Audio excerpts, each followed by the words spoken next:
dis gloire à Dieu. Gloire à Dieu. Gloire à Dieu. Le Seigneur est bon. Alléluia. Alléluia. Gloire à Dieu. Je voudrais que les techniciens mettent, please, can you put the video in front there so that I can have my message? Alléluia. Gloire à Dieu. Ce matin, nous allons scruter, n'est-ce pas, la parole de Dieu. Et je crois que ce texte de Matthieu, beaucoup de gens le connaissent, parfois même par cœur, n'est-ce pas? Mais c'est à la suite de la première prédication que j'ai prêchée il y a quelques dimanches sur être riche en Christ. Vous vous souvenez, n'est-ce pas? Être riche en Christ. Le Seigneur veut que nous soyons riches en lui. Et c'est sur cette base-là que je vais continuer ma prédication ce matin. Être riche en Christ. Et nous avons bien suivi, n'est-ce pas, ce texte de Matthieu qui parle d'offrir quoi? D'offrir des sacrifices à Dieu. Voilà quelqu'un qui se lève un bon matin pour aller offrir à Dieu quoi? Sacrifice. Il entre dans l'église et il veut aller offrir à Dieu des sacrifices. Mais il y avait un problème. Il y avait un problème parce que son offrande n'avait pas de problème, mais lui-même il avait un problème. Et c'est pourquoi Dieu lui dit, va d'abord résoudre ton problème avant de venir offrir quoi? Ton sacrifice. Rappelez-vous, je vous ai parlé de l'église de Laodicée. Hein, l'église de Laodicée. Alléluia. Ce matin, c'est un peu... vous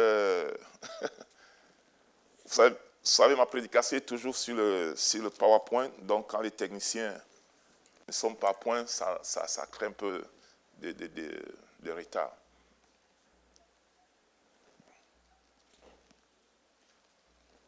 Can you have the switch? No, I don't have it yet.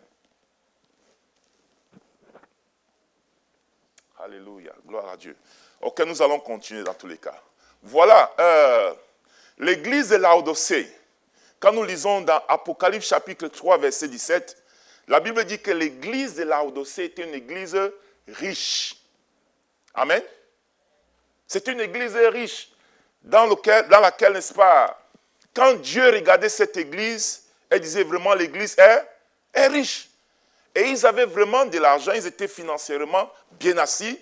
Dans cette église, il y avait des personnes qui pouvaient facilement offrir des maisons, des voitures à d'autres membres de l'église. Donc l'église était fortement riche. Mais quand Dieu regardait cette église, oui, Dieu a attesté, il a dit, l'église de Laodicée est une église riche. Mais il y avait un problème. Quand Dieu regarde, il regarde l'église, il dit non, cette église, c'est vrai, elle est riche. Il y a des gens qui ont des maisons, qui ont des voitures, qui ont des belles robes, des beaux costumes. Mais l'église est misérable. Imaginez-vous, les gens vous regardez, vous êtes riches, et Dieu l'atteste. Mais Dieu dit, quand je regarde à cette église, elle est misérable. Elle est misérable. Elle est nue, pauvre en Christ. Alléluia. Donc c'est une église qui était riche, mais en Christ, elle était pauvre. Quel misérable. Alléluia. Gloire à Dieu. C'est un peu compliqué ça. La technologie, parfois, nous fait défaut. Alléluia. Gloire à Dieu. Donc, voilà une église qui est riche, mais elle est pauvre en Christ. Très pauvre. Et la Bible dit donc, nous devons apprendre à être riches en Christ. Être riches en Christ.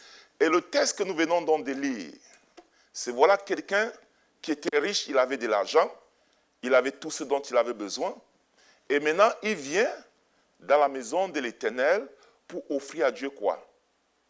des offrandes. Et Dieu lui dit, arrête. Va d'abord résoudre ton problème avant de venir offrir tes offrandes à Dieu. Je vous ai dit qu'il y a 2 contrats que nous avons avec Dieu, 2 contrats. Le premier contrat, c'est ce que j'appelle le contrat social.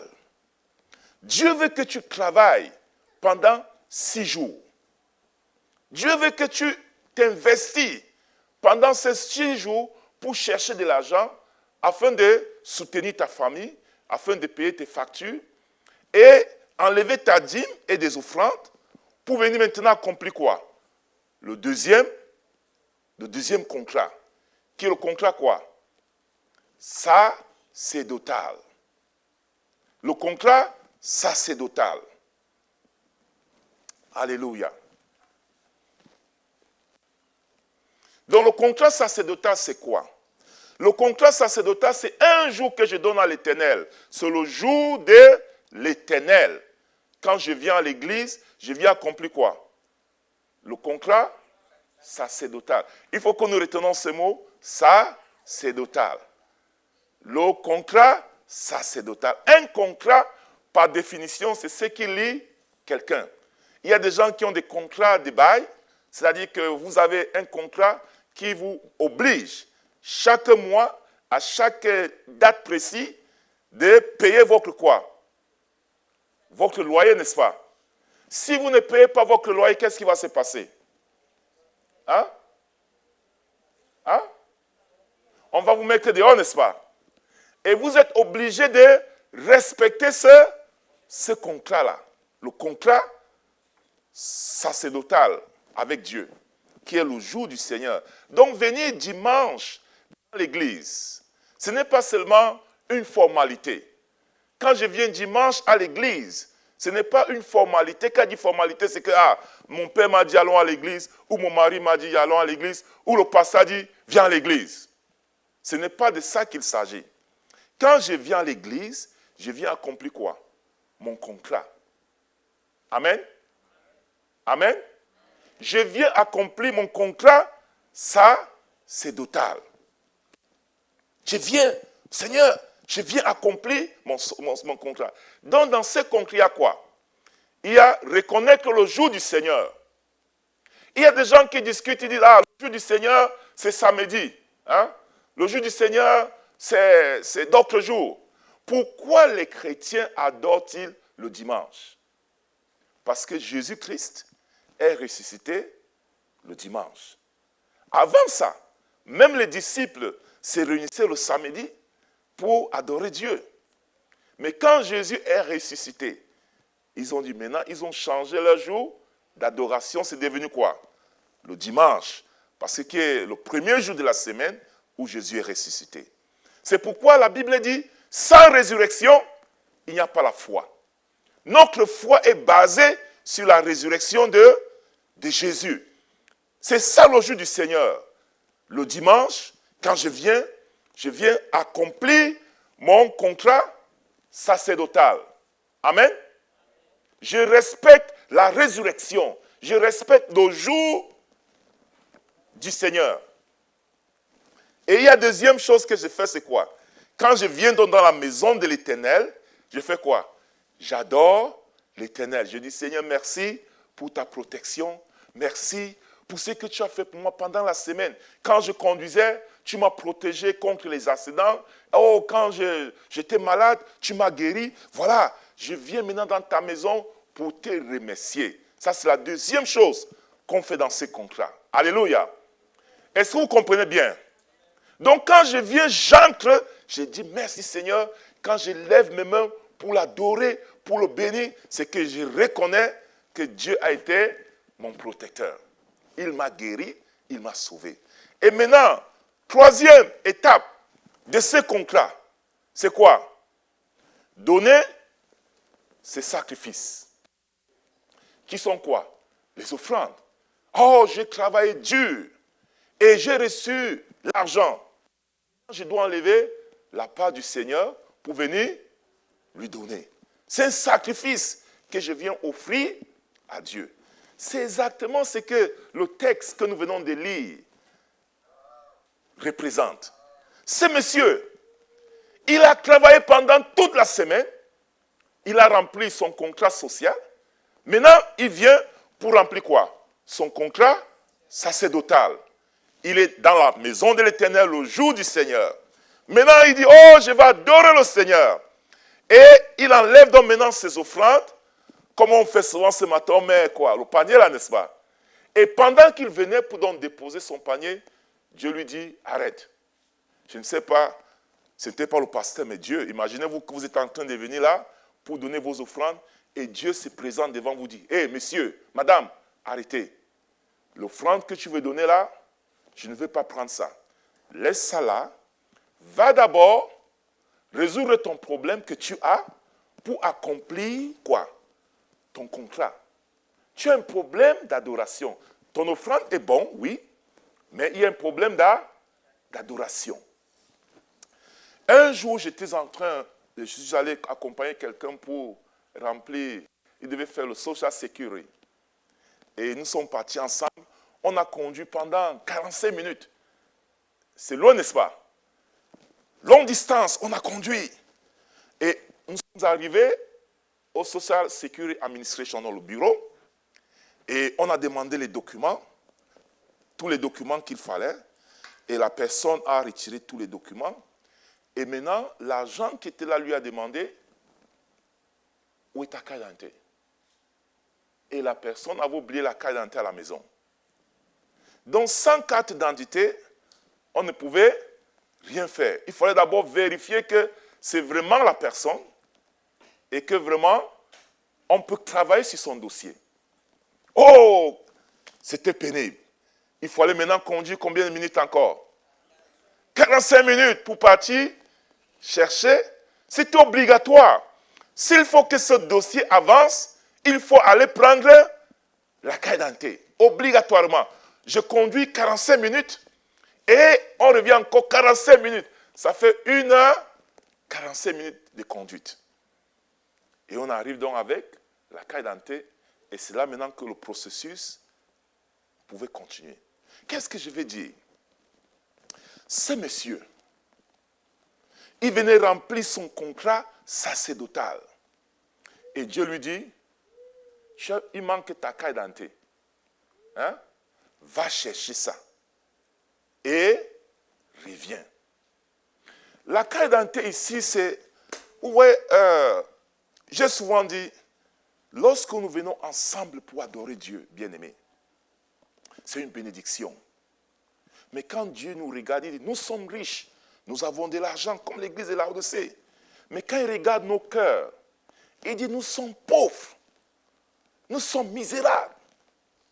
Comment se fait-il que dans une église, vous pouvez être dans une église des frères et des sœurs, tu effaces le numéro de téléphone d'un frère dans ton téléphone. Qu'est-ce que ça veut dire? Ça veut dire, je ne veux plus qu'il me parle dans le téléphone, n'est-ce pas? Ça veut dire, je ne l'aime pas. Je n'ai plus envie d'écouter de cette personne. Il faut enlever son numéro dans mon téléphone. Et vous venez ensemble dans l'église. Vous voulez adorer Dieu. Dieu vous dit, il vous manque quoi? La carte d'identité. Il y a des gens qui passent du temps. Oh, ils calomnient sur un frère ou sur une sœur. Vous parlez mal de quelqu'un.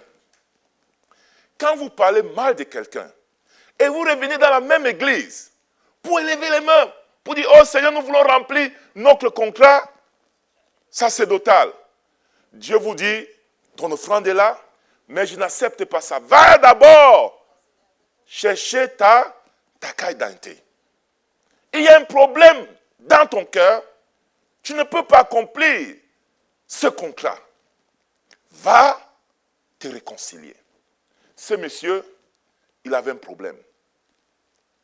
Peut-être, je connais des couples parfois qui se lèvent le matin, ils disent, voilà, on va avoir un bon service ce matin. Hein? Bon service ce matin, avec ma famille, dans la voiture. Mais pendant qu'ils sont en train de s'apprêter pour venir au culte, vous savez, les femmes prennent souvent trop du temps pour se préparer. Ce frère qui s'est levé très tôt le matin avec la joie, il dit, voilà, je vais aller louer le Seigneur avec ma famille. Voilà, sa femme est devant le miroir. Elle ne fait que casser le miroir en essayant de se rendre belle. Hein? Le miroir dit, je suis fatigué, mais elle est toujours là. Elle continue à se rendre belle. Et le frère qui était là, il attendait patiemment. Il dit, il est déjà moins sain. Chérie, allons-y. Elle est toujours là, attend. Toujours devant le miroir. Et après, à un moment donné, ce frère qui avait vraiment de la joie au fond de son cœur, il commence à regarder son cœur, commence à faire boum, boum, boum. Le gars qui avait la joie le matin, il commence à regarder sa femme, il dit vraiment, non, ça ne va pas. Et quand sa femme vient, il perd la patience. Il dit, mais comment tu ne sais pas qu'on devait aller à l'occuper maintenant? Ce frère qui était joyeux, ce frère qui avait vraiment le zèle de venir offrir à Dieu un service agréable. Maintenant, il a des problèmes avec sa femme. Il entre dans la voiture, pendant qu'il est en train de conduire, au lieu de regarder chérie comme il fait d'habitude, mais il est devant comme ça là. Et quand la chérie parle, il fait il continue seulement à conduire. Mais il n'a pas le temps, n'est-ce pas? Pourquoi? Parce qu'il est déjà frustré. Et quand il arrive maintenant dans l'église, il faut maintenant louer Dieu. Est-ce que c'est facile de louer Dieu dans cet état? Il faut aller te réconcilier. C'était le problème de ces messieurs. C'est pour ces raisons, bien-aimés, une église comme la nôtre, nous devons nous séparer de toute calomnie, de toute médisance, de toute parole de destruction. Vous savez, quand vous calomniez contre quelqu'un, vous êtes en train de détruire sa vie. Et la Bible dit que vous êtes même un sorcier. Est-ce que vous savez ça? La Bible dit que vous êtes un sorcier. Les sorciers détruisent, n'est-ce pas, la vie des autres. Dans l'église, ça ne doit pas exister. C'est pourquoi, lorsque nous venons à la maison de Dieu, nous voulons offrir un culte agréable à Dieu, mais la présence de Dieu n'est pas là. Le Saint-Esprit, les gars, dit que non, moi, je ne peux pas écrire. Et c'est pourquoi la Bible nous avertit. Il dit, ce peuple me nomme quoi? Hein? Il dit, le Seigneur dit, quand ce peuple s'approche de moi, il me nomme quoi? De sa bouche. Et de quoi? Et de ses lèvres. Ça ne vient pas du cœur. Son cœur est éloigné de moi. Comment tu vas offrir un culte à Dieu, le grand Dieu, alors que ton cœur est éloigné de lui? Alléluia. Est-ce que tu es béni ce matin? Dieu veut que nous soyons sincères. Dieu n'a pas besoin de ton argent. C'est pourquoi il a mis ça. Laisse d'abord là, va résoudre ça.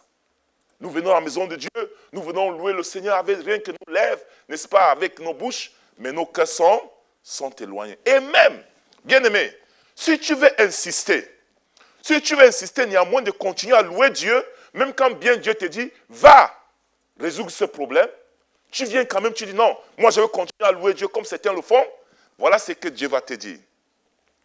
Il va dire, comme il disait à ce peuple, n'est-ce pas, d'Amos, il dit quoi?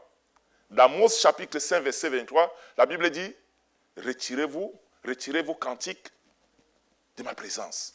Je ne veux plus écouter vos louanges là. Hey, retirez ça. Quand Dieu arrive à ce niveau-là, ça veut dire qu'il a insisté,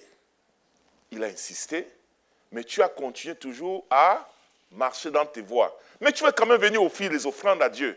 Dieu te dit, tes chants là, je ne veux plus. Non seulement tes offrandes, je ne veux plus, même tes chants là, retire-toi. Et le peuple d'Israël était dans la même situation. La même situation, ils veulent adorer Dieu alors que leur cœur est éloigné. Et Dieu leur dit, par le prophète Amos, retirez vos cantiques, je n'ai pas besoin de ça. Même quand vous élevez vos mains sont pleines de sang. Vos lèvres sont pleines de calomnies et de médisances. Je n'ai pas besoin de votre louange. Éloignez ça de moi.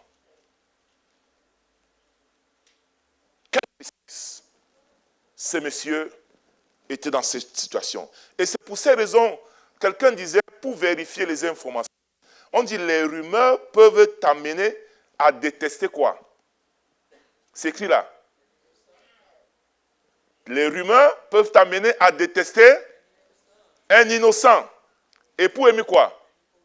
un hypocrite. Ça veut dire que quand quelqu'un vient te dire, hey, tu vois cette sœur-là, c'est une mauvaise sœur. Pourtant, c'est le mensonge. Et la Bible dit, la personne est hypocrite. Mais tu vas croire en cette personne et détester l'autre personne parce qu'on a calomnié sur lui, n'est-ce pas? Mais je prie que dans notre église, que le Seigneur nous délivre de cela au nom de Jésus. Afin que nous soyons des véritables enfants de Dieu. Quand nous venons pour offrir à Dieu des offrandes, que ce soit des offrandes sincères, des offrandes qui touchent le cœur de Dieu. C'est ce que ce monsieur avait. Il veut venir offrir l'offrande de Dieu. Et ce qui est intéressant, c'est que Dieu aime les offrandes. Amen. Dieu aime ton offrande, mais il peut avoir un problème avec toi. C'est pour ces raisons, bien-aimés, pour être riche en Christ. Ce matin, je vais finir ma prédication. C'est très court. Pour être riche en Christ, la première des choses, c'est quoi? Offrir nos corps comme un sacrifice vivant. Ça veut dire quoi? Ça veut dire que, Seigneur, ma vie t'appartient. Oh Seigneur, je sais que je suis un homme, je peux commettre le péché, je peux calomnier, mais Seigneur, transforme ma bouche, transforme mes lèvres. Oh, viens dans mon cœur pour que je puisse t'adorer en vérité et en esprit. Est-ce que tu peux faire ça? Je disais que l'Église, parfois, est arrivée au niveau où elle n'arrive même plus à confesser les péchés. Oh, nous sommes les pauvres pécheurs. Tu es pauvre pécheur, mais tu es riche en péché.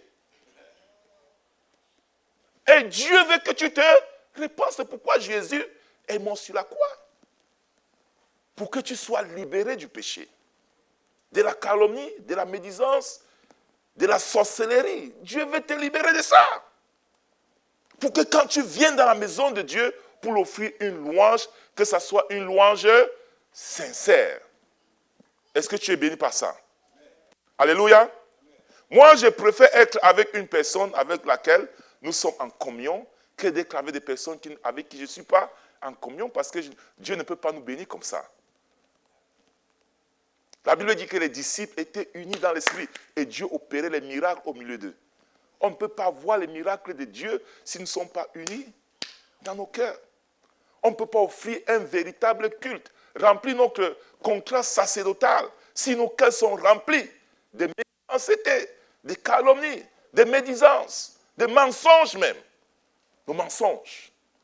Les chrétiens ne doivent pas vivre comme ça, bien-aimés.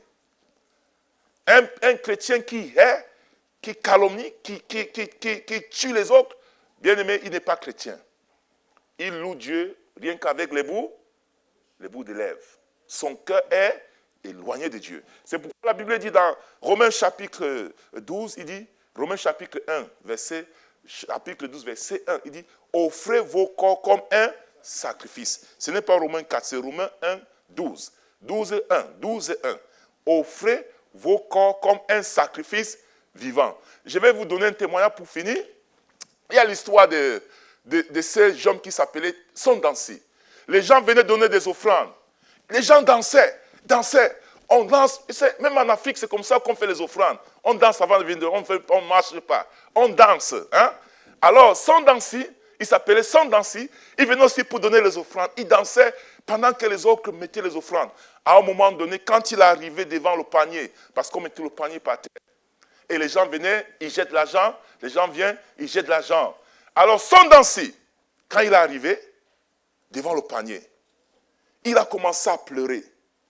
Et le pasteur regarde, dit, mais les gens dansent, mais pourquoi ils pleurent? Et Sondansi, au lieu de donner ses offrandes, il a sauté dans le panier. Et il a commencé à pleurer sur les eaux, sur le pasteur regarde comme ça, il dit, mais moi je n'ai jamais vu ça. Quand les gens viennent pour donner les offrandes, les gens donnent et ils partent. Mais comment lui, il est là, il pleure sur le panier. À la fin, lorsqu'il appelle son ancien, il lui dit, mais qu'est-ce qui s'est passé pendant le culte? Lorsque les autres donnaient les offrandes, toi tu es venu donner les offrandes et tu es resté dans le panier en pleurant. Il dit, Seigneur, il dit, pasteur, quand j'ai regardé au Seigneur, je lui dis, je n'ai rien à te offrir. Même l'argent n'est pas suffisant pour te donner, pour le prix que tu as payé pour ma vie. La seule chose que je peux faire, c'est de te donner ma vie en retour. Et c'est pourquoi je pleurais, pasteur. Parce que je pleurais pour donner ma vie au Seigneur. Et ce jeune homme est devenu un grand missionnaire en Afrique. Il a été vraiment répandu, donc son histoire est très répandue. Donc voilà quelqu'un, au lieu de donner seulement les offrandes, il a donné quoi? Toute sa vie au Seigneur. Bien-aimés, si nous voulons offrir à Dieu et être très riches en Christ, ne venons pas donner des offrandes rien que par les bouts des lèvres ou par, comment je vais dire, juste par notre bouche. Mais Dieu, ce que Dieu recherche, c'est notre cœur. C'est ce que Dieu recherche pour que nos offrandes, pour que notre culte soit un culte raisonnable, agréable à notre Dieu. Que Dieu te bénisse ce matin.